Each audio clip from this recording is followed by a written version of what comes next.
กราบสวัสดี FC สุภูสุคนครับมื้อนี้หลอดมาสรุปมามีรายการบังไฟบ่เป็นสรุปครับรายการบังไฟบ้านสมปอยตำบลคอทองอำเภอเคืองในจังหวัดอุบลราชธานีนะครับวันที่30เมษายน2568บางที่1นะครับแอดเทวดา2สราชวงศ์3สพรวิมล4ลูกไส้ผู้น้อย5อุทิชัยบึกฟ้า6อบเจริญ7ลูกสละ8โพไผ่สีทอง9เพชรพลังนม10หนุ่มกทม11สิงห์ขนองนา12เทพทับหลวง13นครหนองไห้14หนุ่มถาดหน่อย15พงเจริญ16ซุปเปอร์แห่ง88 17วังสันติสุข18สจเขียวบวกนายกขี้นะครับผมส่วนติ๊กสีแดงจึงคืนนะครับเป็นความชอบส่วนตัวของหลอด FC นะครับบอกไว้ก่อนนะครับเป็นความชอบส่วนตัวอีลีหลอดนะครับบ่ได้เยี่ยวค่ายบั้งไฟใดๆทั้งสิ้นบ่ได้รู้จักกันเป็นการส่วนตัวนะครับเห็นด้วยก็ตามเห็นต่างก็ส่วนนะครับบางที่1นะครับลุงหลอดมากแอดเทวดานะครับแล้วก็สอพรวิมลนะครับแล้วก็ลูกชายผู้น้อยนะครับ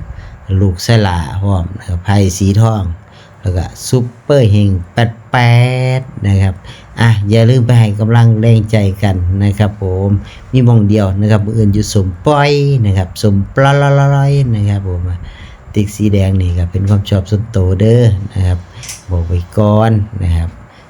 แอดเทวดาสราชวงศ์นะครับเอาเป็นแอดเทวดาสพรพิมล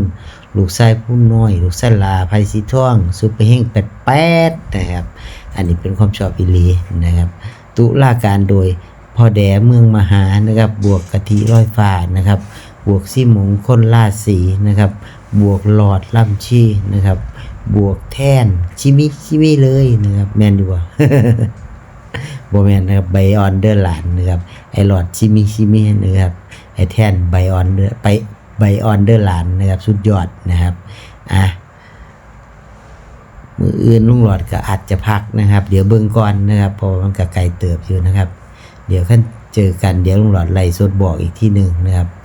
ก่อนไปอาจสิไล่สดนะครับไปเข้าสนามแล้วบ่ได้ไล่หรอกนะครับเพราะว่ามันเป็นภาคสนามนะครับว่าเป็นประเภทนี้นะครับ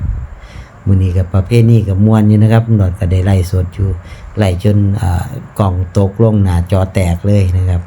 ต้องขออภัยนะครับ บ่คุ้มเลยนะครับมื้อนี้นะครับ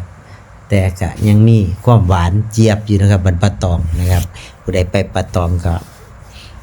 ดีใจน้ำผู้หมานนะครับผู้หมานจะสู่ต่อไปในวันพรุ่งนี้นะครับที่ส้มปล่อยคอทองนะครับอำเภอเคืองในจังหวัดอุบลราชธานีนะครับผมหากข้อมูลผิดพลาดประการใดลุงหลอด FC ต้องกราบขออภัยไว้เป็นอย่างสูงขอบคุณที่ติดตามรับชมลุงหลอด FC สวัสดีครับ